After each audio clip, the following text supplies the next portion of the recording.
MDH की हल्दी मिर्ची धनिया करे कमाल। ये रंग दे, ये खुशबू दे, ये तीखा, ये कम पड़े। क्या निराला MDH मसाला। नमस्कार, बहुत स्वागत है आपके साथ। मैं हूं मृदुल शर्मा और आप देख रहे हैं राष्ट्र सर्वोपरि। आप लोग तैयार रहिए, क्योंकि आज मैं आपको जो खबर दिखाने वाला हूं उससे आप लोग प्रभावित होंगे। और मैं इसलिए कहता हूं कि रोज रात 8 बजे आप मेरे साथ जुड़ जाइए राष्ट्र सर्वोपरि की मुहिम में।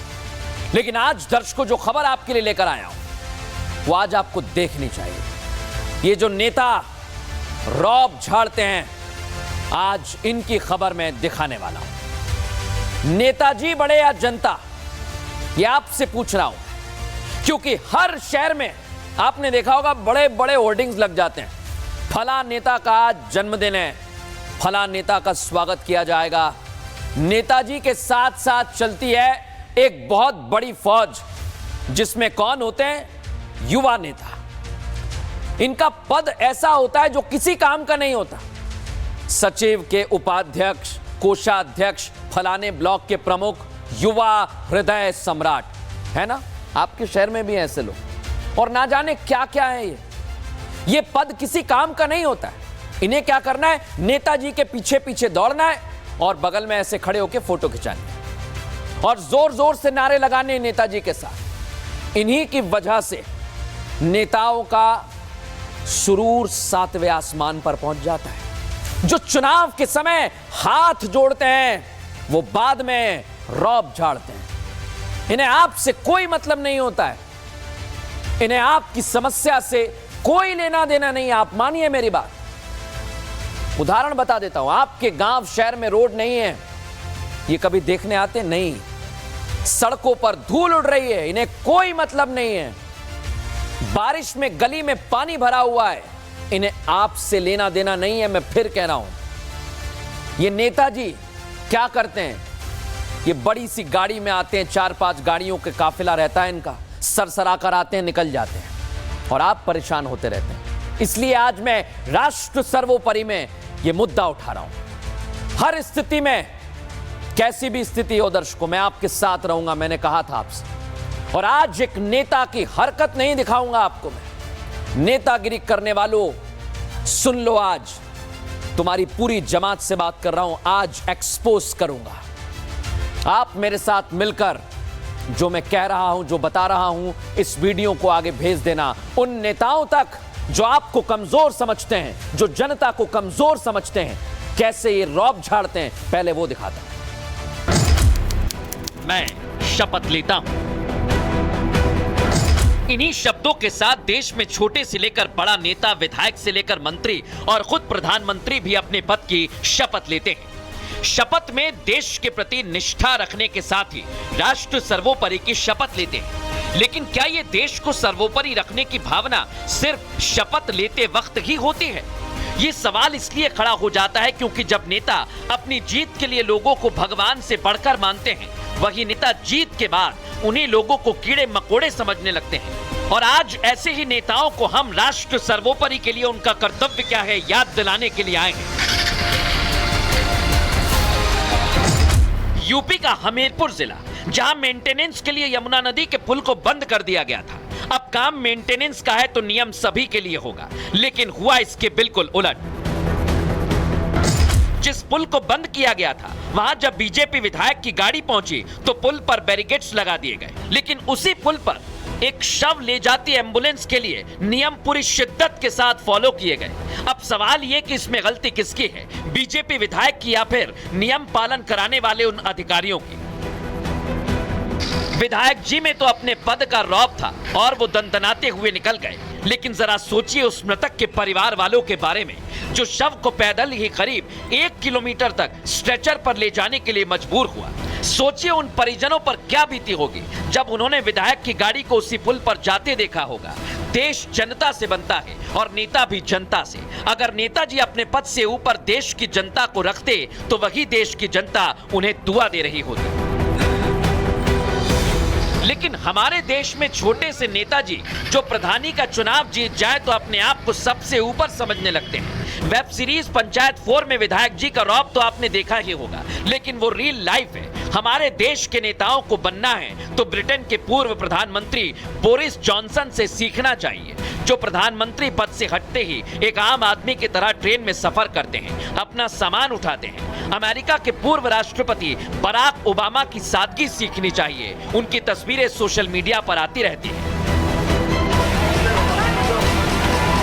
दूसरे देशों को छोड़िए, हमारे देश के प्रधानमंत्री को देखिए। कुछ दिन पहले एक रैली के दौरान जब पीएम के काफिले में एम्बुलेंस आई तो कैसे एम्बुलेंस को रास्ता दिया गया, वो भी प्रोटोकॉल तोड़कर। तो इन रौबबाज नेताओं को ये क्यों नहीं सीखना चाहिए? हालांकि ऐसा नहीं है कि सब नेता एक जैसे होते हैं, कुछ नेता जनता को ऊपर भी रखते हैं। शिवराज सिंह चौहान, ज्योतिरादित्य सिंधिया और इनके जैसे कई नेता हैं। इनकी तस्वीर सामने आई जब हादसा हुआ तो इन्होंने गाड़ी रोकी और घायलों को अस्पताल भेजा। ऐसे में इस वीआईपी कल्चर को खत्म कर इन नेताओं को दिखाना चाहिए कि आम जनता और देश उनके लिए पद से बड़ा है, और यही राष्ट्र सर्वोपरि की भावना आपकी छवि को बदलेगी।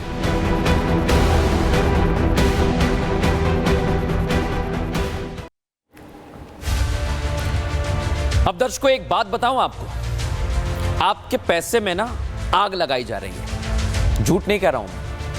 आपके पैसे में आग लगाई जा रही है, आपको पता भी नहीं है। आप आराम से घर में बैठे हुए हैं, आपकी मेहनत की कमाई, आपने जो पैसा कमाया उसमें आग लगाई जा रही है। आप टैक्स देते हैं ना, आपके परिवार में कोई ना कोई तो देता ही होगा। क्यों देते हैं? ताकि देश का विकास किया जा सके। लेकिन आपको पता है क्या हो रहा है? कुछ लोग हैं जो आपका पैसा, फिर कह रहा हूं मैं, आपकी कमाई को जला रहे हैं। बताता हूं कौन है ये लोग, आप रहिए मेरे साथ, कहीं जाइए मत, क्योंकि आपको देखना होगा। जरा सा आपके इलाके में अगर कुछ हो जाता है तो क्या होता है? कुछ स्वघोषित कार्यकर्ता आ जाते हैं सड़कों पर, हाय हाय हाय हाय हाय हाय नारे लगाने लगते हैं, और इन्हें ऐसा लगता है कि ये सारी समस्या का समाधान निकाल देंगे। होना जाना कुछ है नहीं, इनसे कुछ नहीं होगा। ये क्या करेंगे? 5-10 नारे लगाएंगे, निकल जाएंगे, और शोर ऐसा करते हैं कि ना जाने क्या कर जाएंगे। लेकिन इनको पता है कि ये शोर करेंगे तो पुलिस आ जाएगी, पुलिस आएगी, थोड़ा सा समझाएगी, नहीं मानेंगे तो सख्ती दिखाएगी, और यहीं से इनका खेल शुरू हो जाता है। इन्हें पहचानिए आप लोग, ये आपके पैसे को आग लगाते हैं, सोचते हैं कि थोड़ी देर खबर बन जाएगी। आपको कोई मतलब नहीं है। ज्यादा से ज्यादा क्या होगा इनके साथ? हिंसा को ये भीड़ का नाम दे देंगे कि फला इतनी जगह से भीड़ आई थी और वो हिंसा करके भाग गए, और निकल जाएंगे फिर किसी और मिशन के लिए। लेकिन अब आप मेरे साथ आ गए ना, मैं इन्हें नहीं छोड़ूंगा, मैंने कहा था ना, और आज मैं इनकी खबर लेने वाला हूं। आपका पैसा कैसे, ये आपके मन में सवाल आ रहा होगा, इसका जवाब दे देता हूं। जो सरकारी संपत्ति होती है ना दर्शकों, वो आपके टैक्स के पैसे से बनाई जाती है। और ये लोग पता है क्या कर रहे हैं? ये कुछ भी करते हैं सड़कों पर, सिर्फ और सिर्फ आपके पैसे में आग लगाने के लिए। इन्हें जो दिखता है वो तोड़ देते हैं, फोड़ देते हैं, आग लगा देते हैं। लेकिन आप इन्हें देख लीजिए, आज इनके चेहरे दिखा रहा हूं मैं। इनके नेता जब आपसे वोट मांगने आएंगे ना, तो आप मेरा वीडियो दिखाना कि यह है तुम्हारी सच्चाई, तुम हमारे पैसों में आग लगाते हो और आज वोट मांगने आए हो। इनको सबक सिखाना होगा, क्योंकि अगर आज इन्हें नहीं रोका तो ये देश की संपत्ति को नुकसान पहुंचाते रहेंगे, और हम जो आगे जाना चाहते हैं ये हमें पीछे धकेलेंगे। लेकिन अब ऐसा नहीं होगा। इनके आज चेहरे जरा गौर से देखिए, और इनके नेता को भी देखिए।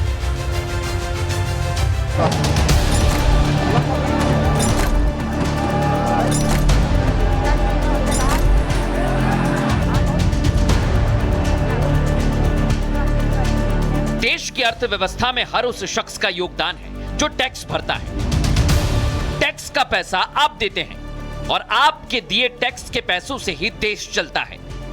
हमारे देश के माननीयों को वेतन भत्ता और सुविधाएं मिलती हैं, लेकिन आपके पैसों को यही माननीय कैसे बर्बाद करते हैं, उसकी तस्वीरें प्रयागराज से सामने आई। पुलिस की गाड़ी को फूंक दिया। क्या ये आपके पैसे को आग लगाने जैसा नहीं है? ये स्वघोषित कार्यकर्ता देश की संपत्ति को फूंकने पर आमादा है। सवाल है क्यों देश से ज्यादा जरूरी इनके लिए राजनीति है और प्रदर्शन है। मामला प्रयागराज का है तो कनेक्शन यूपी में 2 साल बाद होने वाले विधानसभा चुनाव से भी जुड़ता है और शायद इसलिए जाति में बांटने की कोशिश हो रही है तो कहीं तुष्टीकरण की। सब अपने अपने हिसाब से मुद्दों को हवा देकर आग भड़काने में लगे हुए हैं। क्यों कह रहे हैं, इसके पीछे की वजह भी है क्योंकि जिस दलित युवक की हत्या के बाद ये आगजनी और तोड़फोड़ की गई उसकी हत्या अप्रैल में हुई, लेकिन अचानक 2 महीने बाद इस मुद्दे को तूल देने के लिए भीम आर्मी के अध्यक्ष चंद्रशेखर मैदान में आ गए। कार्यकर्ता आपके, समर्थक आपके, भीड़ के हाथों में आपकी पार्टी का झंडा, लेकिन आपका कहना है कि हिंसा भीड़ की वजह से हुई है और भीड़ को कंट्रोल करना प्रशासन का काम था। तो फिर बताइए, जब प्रशासन अपना काम कर रहा था तो आपके कार्यकर्ताओं ने हिंसा क्यों फैलाई? क्यों भीड़ ने पुलिस की गाड़ियों को फूंक कर नहर में फेंक दिया? क्यों देश की संपत्ति को नुकसान पहुंचाया? हमारे लोगों पे पुलिस ने लाठीचार्ज किया, पथराव किया। स्थानीय लोगों ने, हमारे लोग जान बचा के भागे, उन्हीं की गाड़ियों को जला दिया गया। अब देखना जब वो गाड़ियों की रिपोर्ट्स निकल के आएंगी तो हमारी गाड़ियां, ये स्थानीय लोगों ने और पुलिस की मिलीभगत से ये साजिशन हिंसा कराई गई है और इसकी सीबीआई जांच होनी चाहिए, जो दूध का दूध पानी का पानी हो जाए। आगजनी, तोड़फोड़ और गुंडागर्दी के साथ साथ किस तरह राहगीरों और महिलाओं को निशाना बनाया गया, खुद पीड़ितों ने आप बीती बताई। कैसे लूटपाट की गई, मारपीट की गई। जनता की करीब 10 गाड़ियां इन्होंने तोड़ी। आम जनता जो उसमें बैठी हुई थी, किसी का सर फूटा, किसी की नाक टूटी। वो न महिला पहचान रहे थे, न बच्चों को पहचान रहे थे। एक बच्चे का सर फूट गया था जो बीच में बैठा हुआ था। 50-60 बाइक जो है आग के हवाले की गई। लगभग करोड़ों का नुकसान करके जो है यहाँ से बाद में यहाँ लोकल लोगों ने सपोर्ट किया पुलिस का, बाद में वो लोग भाग के गए यहाँ से। मामला यूपी का है तो एक्शन भी तगड़ा होगा। पत्थरबाज हो या उपद्रवी बख्शे नहीं जाएंगे क्योंकि नुकसान देश की संपत्ति को पहुंचाया गया है और योगीराज में तो क्लियर संदेश है कि देश की संपत्ति को नुकसान पहुंचाने वालों से वसूली की जाएगी। जो दंगा करेगा उसको मालूम है कि उसकी 7 पीढ़ियां भरपाई करते करते थक जाएंगी, लेकिन भरपाई नहीं कर पाएगी और पोस्टर अलग से चिपका होंगे। चाहे दंगाइयों के पोस्टर पहले भी कभी चिपकाए जाते थे क्या? पहले तो उनको मुख्यमंत्री आवास में बुला के सम्मानित किया जाता था। सार्वजनिक संपत्तियों को नुकसान पहुंचाना किसी समस्या का हल नहीं, बल्कि अपने देश को और पीछे धकेलने जैसा ही है। आप वो चाहे राजनीतिक मुद्दों को लेकर करें या फिर सामाजिक मुद्दों को लेकर, और जो लोग इस जाल में फंस जाते हैं उन्हें ये समझना चाहिए कि इससे वो बचें, क्योंकि नुकसान आखिरकार देश का हो रहा है। दर्शकों, एक और महत्वपूर्ण मुद्दे पर आज आपसे बात करना चाहता हूं। आपको पता है ना, कथा वाचन पर देश भर में विवाद चल रहा है। कौन कथा कहेगा, इस पर आपने भी विवाद देखा होगा, मैं जानता हूं। लेकिन आप मेरे साथ कुछ मिनट रुक जाइए।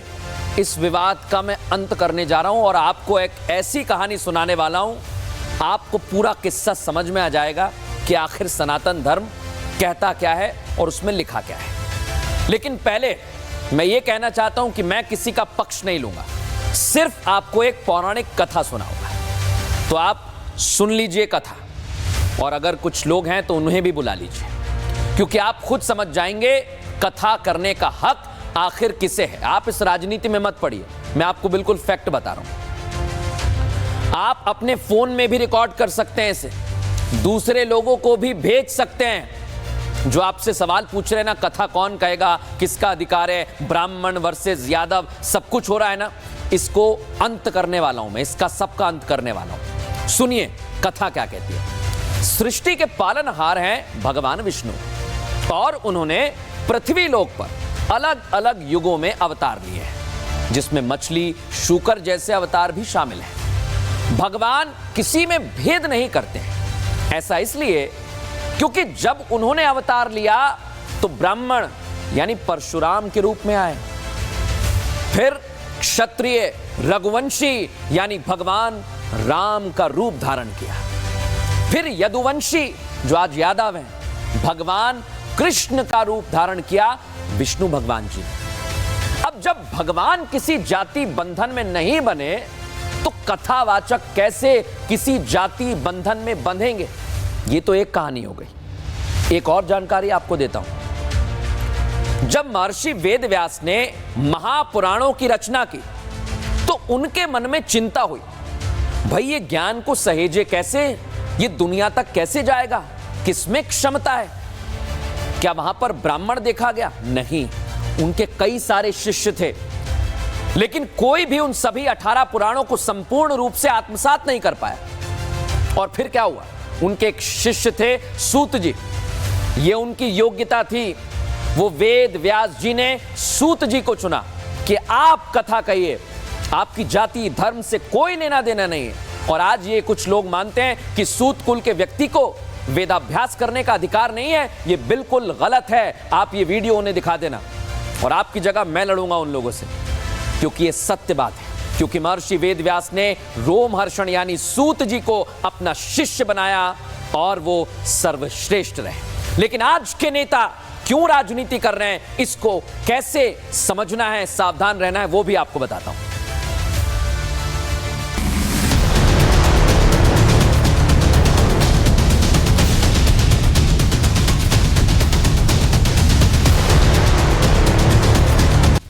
उत्तर प्रदेश से लेकर बिहार तक एक साजिश हो रही है। साजिश का ऐसा दलदल तैयार किया जा रहा है जिसमें फंसकर आप जातियों में बढ़ जाएंगे और उस दलदल को रोजाना खाद पानी डालकर गहरा किया जा रहा है।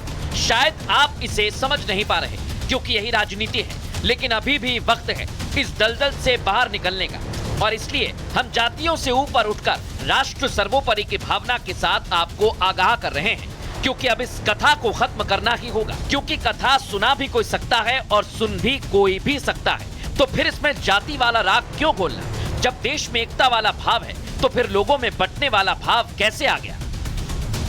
यूपी के इटावा में हुआ चोटी कांड एक क्रिमिनल मामला था, लेकिन उसमें अखिलेश यादव ने ऐसा रुख दिया कि वो जातियों वाला मामला बन गया और इसी के साथ उत्तर प्रदेश से लेकर बिहार तक जाति वाली राजनीति होने लगी। कथावाचकों को ढाल बनाकर अखिलेश यादव इस पूरी स्क्रिप्ट में धीरेन्द्र कृष्ण शास्त्री को कटघरे में खड़ा करते हैं और अंडर टेबल वाला कलेश शुरू हो जाता है। बाबा बागेश्वर तो किसी के भी कथा करने के समर्थन में है, हाँ बस पहचान छिपाने के खिलाफ है। लेकिन सियासतदान तो अपनी रोटियां सेकने के काम में जुट गए हैं और बयान के जरिए राजनीतिक रंग दे रहे हैं। भाषावाद, क्षेत्रवाद, जातिवाद से ऊपर उठकर राष्ट्रवाद के लिए प्रत्येक भारतीय प्रणबद्ध होकर के जिस दिन कार्य करने लगेगा उस दिन भारत भव्य है। कैंसर से ज्यादा खतरनाक भारत को तोड़ने में अगर कोई बीमारी है तो वो जातिवाद की बीमारी है। उस जातिवाद की बीमारी की दीवार को तोड़ने के लिए हम दिल्ली से वृंदावन तक पद यात्रा करेंगे। कई कथावाचक हैं जो 50 लाख रुपए लेते हैं। कोई किसी की हैसियत है कि धीरेन्द्र शास्त्री को बुला ले अपने घर कथा के लिए? कोई अंडर टेबल लेगा वो बाबा पैसे? आप पता करवा लीजिए, अंडर टेबल नहीं लेते हैं वो धीरेन्द्र शास्त्री। क्या कथा बाजने की पता कितनी कीमत होगी उनकी, फ्री थोड़े नहीं। यादव वर्सेस ब्राह्मण रंग देकर शुरू हुए इस पॉलिटिकल खेल में जैसे ही अखिलेश यादव ने धीरेन्द्र शास्त्री को गोगली फेंकी, पूरा संत समाज मैदान में उतर आया, बाबा बागेश्वर का समर्थन करने लगा।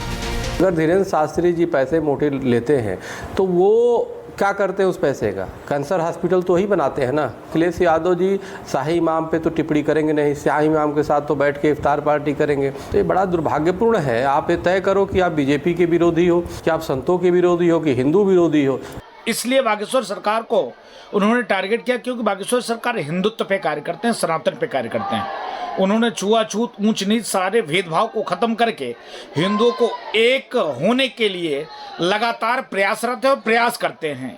ये दिक्कत है अखिलेश यादव जी को। हिंदुओं को एक होने से तकलीफ किसको है, डर किसको है, सबको पता है। और कभी उन्होंने अन्य मजहब के धर्म गुरुओं पे टिप्पणी नहीं किया, सिर्फ सनातन के ही धर्म गुरु पे टिप्पणी किया।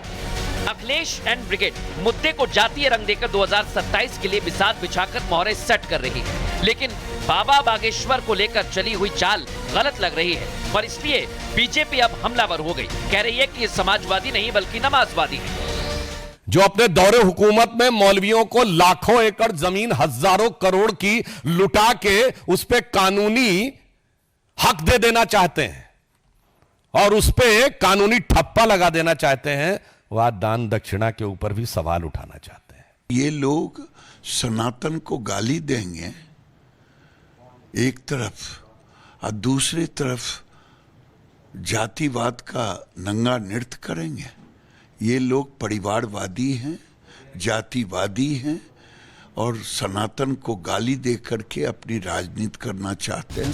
ये राजनीति है साहब, जो क्या ना कराए, और राजनीतिक दल अपने अपने एजेंडे में लगे हुए हैं। देश हित में बात करने के बजाय तोड़ने की बात कह रहे हैं। लेकिन आपको चाहिए कि आप ऐसे नेताओं की जालसाजी में ना आए, बल्कि देश के लिए काम करने वाले नेताओं का साथ दें, देश को ऊंचाइयों पर ले जाएं।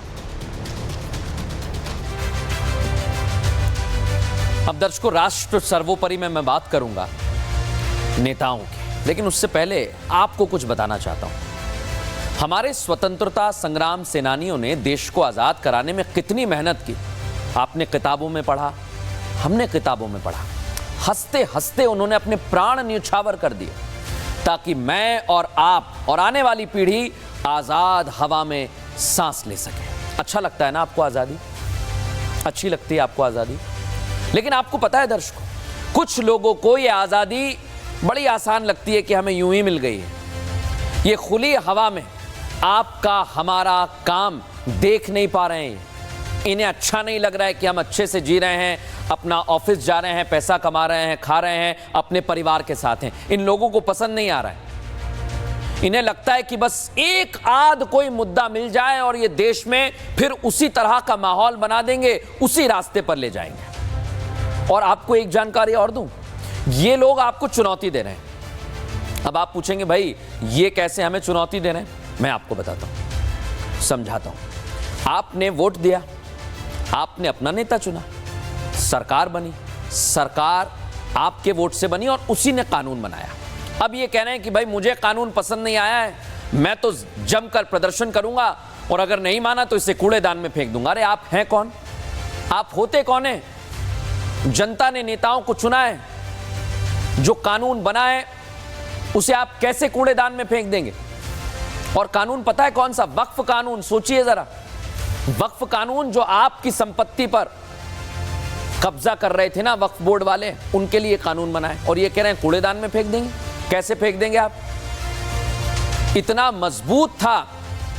मजबूत था वक्फ कानून पहले दर्शकों कि जहां मन करे वहां अपनी संपत्ति बना रहा था। कई दर्शक मुझे देख रहे होंगे, कई लोग मुझे देख रहे होंगे, मैं आप ही से बात कर रहा हूं। आपको भी पता है कि इन्होंने मंदिर तक पर एक पूरे के पूरे गांव पर कब्जा कर लिया और ये कह रहे हैं कि अब कानून कूड़ेदान में फेंक देंगे। मैं और आप मिलकर इन्हें बता देना चाहते हैं कि हम ये होने नहीं देंगे। और ये जो समाजवाद का ढोंग करने वाले नेता है ना, इनकी हवाइयां उड़ी हुई हैं दर्शकों, क्योंकि आपको चुनौती दे रहे थे, लेकिन अब मैं और आप मिल गए हैं तो इनको समझ नहीं आ रहा क्या करें। लेकिन हम इन्हें कामयाब नहीं होने देंगे। इन लोगों का सच दुनिया को दिखाना बहुत जरूरी है। इसलिए मैं कह रहा हूं, जो इनकी बातों में आ रहे हैं वो लोग भी सावधान हो जाएं, क्योंकि सवाल देश का है।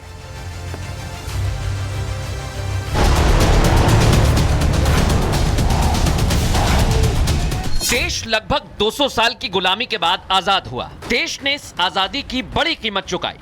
आजादी के बाद 2 साल 8 महीने और 11 दिन की कड़ी मशक्कत के बाद नया संविधान तैयार हुआ, जिसे 26 जनवरी 1950 को लागू किया गया। 1950 से अब तक संविधान में कुल 106 बार संशोधन हो चुका है। जब लगा संविधान को अपडेट किया गया, लेकिन देश के कुछ नेता इसी संविधान के कानून को कूड़े में फेंकने की बात कह रहे हैं, वो भी सिर्फ चंद वोटों के लिए। क्या ऐसे नेता देश का भला सोच सकते हैं? ये जो संशोधन बिल आया वक्फ को लेकर के 2025, दोनों सदनों में हम लोगों ने मौजूद रह करके कड़ा विरोध किया।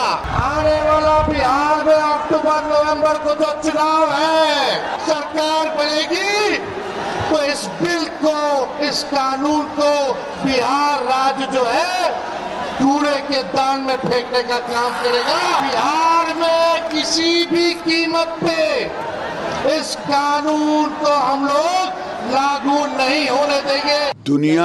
दुनिया की कोई ताकत नहीं, जो इसको कोई रोक सके। ये नवाजवादी अगर बन चलेगा, इनकी सरकार अगर रहे तो ये शरिया कानून को भी लागू करेंगे।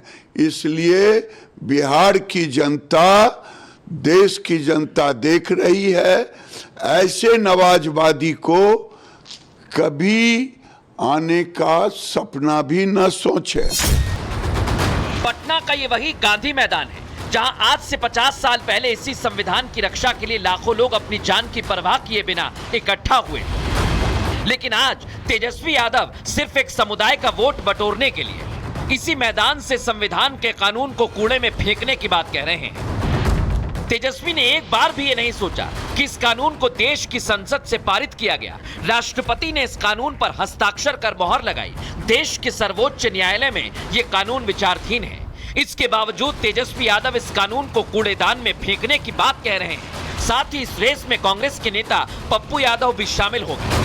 243 सांसद वक्फ बिल के सपोर्ट में वोट मत खड़ा हो। उस वक्फ बिल को कोई इस धरती पर जितनी ताकत लगा लेना हो लगा लो। जब तक सुप्रीम कोर्ट और लोकसभा है, मेरे वक्फ को कोई छू भी नहीं सकता। मुसलमान जमीन नहीं छीनते। यदि सबसे बड़ा जमीन छीनने वाला कोई सौदागर है, वो बीजेपी है। वक्फ बचाने की बात कर रहे हैं और संविधान बचाने की बात कर रहे हैं। जब 14 अगस्त 1947 को देश का विभाजन हो गया और धर्म के आधार पे, मजहब के आधार पे पाकिस्तान दे दिया गया, तो उसके बाद भारत में वक्फ बोर्ड क्या करेगा भाई? भारत में अगर होगा तो सनातन बोर्ड होगा। तो मेरा ये सलाह है पप्पू यादव जी, आप पाकिस्तान चले जाओ, 57 इस्लामिक देश है, वहाँ चले जाओ, वहाँ पे अपनी पैगाम करो, देखेंगे कितने बड़े आप वहाँ पे आपको सम्मान मिलता है, क्या मिलता है। बिहार में कांग्रेस और आरजेडी का देश विरोधी एजेंडा एक्सपोज हो गया। चुनाव प्रचार के दौरान ही सही, तेजस्वी और पप्पू यादव दोनों की जुबान पर संविधान विरोधी सच आ गया। ऐसे में आपको सोचना है, क्या ऐसे नेता देश का भला करेंगे, बिहार का भला करेंगे? बिहार में कांग्रेस और आरजेडी के नेता आखिर चाहते क्या है? बीजेपी ने भी अब इसे लेकर सवाल उठाए। इंडी गठबंधन के बिहार के नेता तेजस्वी यादव ने कहा कि हम संसद से पारित एक कानून को कूड़ेदान में फेंक देंगे। इसका अर्थ यह हुआ कि न संसद का सम्मान, न न्यायपालिका का सम्मान। वोट बैंक की चाहत में जो कुछ बोला गया है तेजस्वी यादव और इंडी गठबंधन के अन्य नेताओं के द्वारा, उससे साफ है कि यह संविधान को कूड़ेदान में फेंकने की 50 साल पुरानी मानसिकता से बाहर नहीं आ पा रहे हैं। ये लोग गरीब और मजलूम मुस्लिम के हक के साथ नहीं खड़े हैं, जिसके साथ समाजवाद को खड़ा होना चाहिए। राजद और सपा का समाजवाद कतई समाजवाद नहीं कहा जा सकता, जिसे आजकल सोशल मीडिया में इस प्रकार का एक वर्ड यूज होता है कि नमाजवाद कहा जाए, तो अतिशयोक्ति न हो। हमारे देश में जनता ही जनार्दन है। आपका एक वोट ही देश की दिशा और दशा तय करता है। आपका वोट है, आप जिसे चाहें उसे जरूर दें, लेकिन वोट देते समय कम से कम राष्ट्र का भविष्य क्या होगा इस बारे में जरूर सोचें, क्योंकि अगर राष्ट्र का भविष्य उज्जवल होगा तो आपका और हमारा भविष्य उज्जवल होगा। लेकिन ये चिंता वाली बात है, बहुत चिंता वाली बात है, क्योंकि देश में एक जिहादी गैंग है दर्शकों, जिसका भांडा तो फूट गया है, लेकिन मुझे लगता है कि ये गैंग बहुत बड़ा है। और पता है आपको, ये जिहादी गैंग आपके बच्चों की तरफ निगाह डाल रहा है। ये आपके बच्चों को किडनैप करके जिहादी बनाना चाहता है। और मैं मजाक नहीं कर रहा हूं, मैं हवा में कोई बात नहीं कर रहा हूं। आपको पता है, उत्तर प्रदेश से दिल्ली और दिल्ली से केरल तक इनका नेटवर्क है। आप सोचिए कितना बड़ा नेटवर्क है। और ये बच्चों पर नजर गड़ाए हुए हैं, और बच्चों में भी विशेष तौर पर बालिकाएं, युवतियां इनके निशाने पर हैं। ये धर्मांतरण गैंग आपके बच्चों पर नजर डाल रहा है। बेटियों के लिए आज ये खबर लेकर आया हूं मैं, इसलिए मुझे चिंता है, क्योंकि जबरन धर्मांतरण कराया जा रहा है, पकड़ा जा रहा है, बच्चियों को बरगलाया जा रहा है। सोचिए जरा आप, ये कौन लोग हैं, ये किस मजहब से आते हैं, और धर्मांतरण का ये धंधा कैसे चल रहा है, वो आपको दिखा रहा हूं।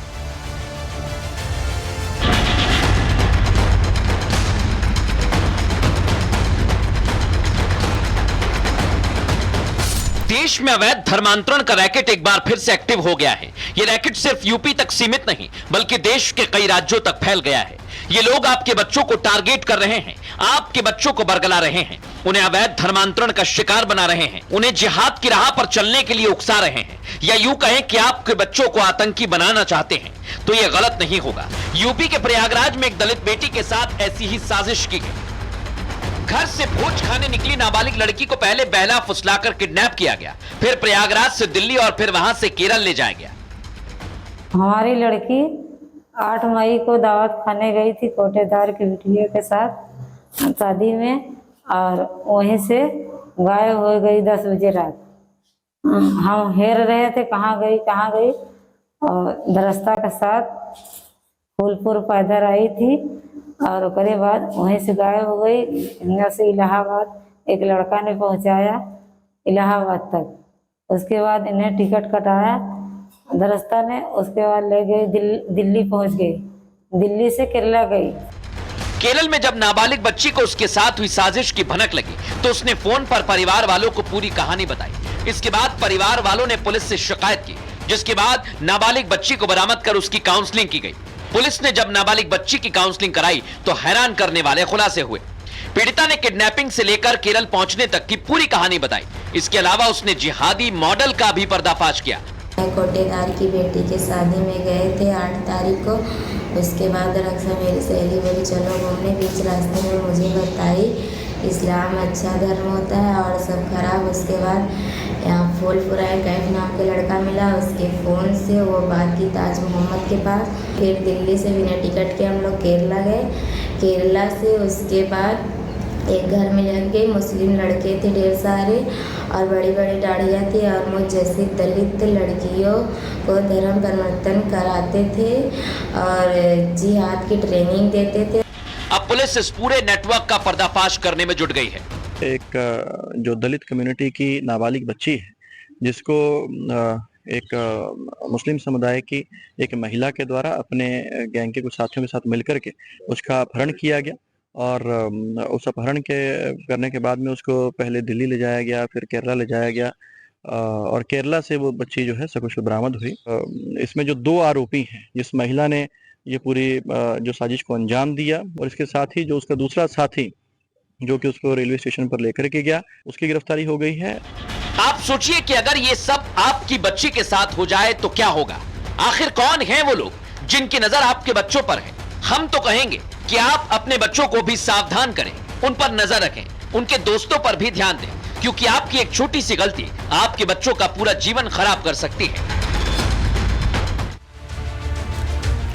दर्शकों, देखा आपने, बहुत बड़ी बात आपको बता रहा हूं कि सावधानी आपको बरतनी होगी, क्योंकि ये आपकी बेटियों का सवाल है, हमारी बेटियों का सवाल है। कल भी राष्ट्र सर्वोपरि में आपसे जुड़े हुए मुद्दे उठाएंगे। कल ठीक 8 बजे आपसे मिलता हूं। नमस्कार। अब आया असली स्वाद। अब आया स्वाद। जब स्वाद के पड़े हो लाले तो MDH का चंकी चाट मसाला डालें। MDH का चंकी चाट मसाला। MDH